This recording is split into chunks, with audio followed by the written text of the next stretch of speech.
যোৱাকালি কুকুৰ দেউতাই কথা নাই ডাইৰেক্ট ঘপিয়াই দিছে।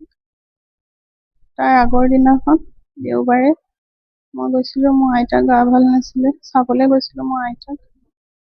ৰাতি অকণমান দেৰি হ'ল, 6:30 মান হৈছিলে নে 6 এনেকুৱা কিবা এটা হৈছিলে টাইমত। এতিয়া ঘৰ আহি পাইছোঁহি, তাৰপিছত কি কাৰণে দেৰি হ'ল বুলি পুৰা মাৰপিট কৰিছে মোৰ হাজবেণ্ডে।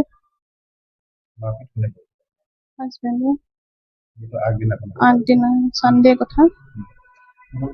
তাৰপিছতে মানডে ৰাতিপুৱা মই বেটাক স্কুল নিবলৈ চলি আছিলোহে, তাৰপিছতে হাতত দা এখন পপা আনিলে, কি কৰিলে নাজানো, শহু দেউতাই। তাৰপিছতে সেই দাখন পপা আনিখন দেখিছ অৱশ্যে মই দেখিছ কাটি পিচ কৰিম কৈছে মোক। তাৰপিছত সেইটোৱে কথা লগালগ কঁপিয়াই দিছে। 7-8 কোপ মান মাৰিছে ডিঙিটো বচাব যাওঁতে হাতখন পাতি দিছো, হাতখন অৱস্থা নাইকিয়া হৈ আছে।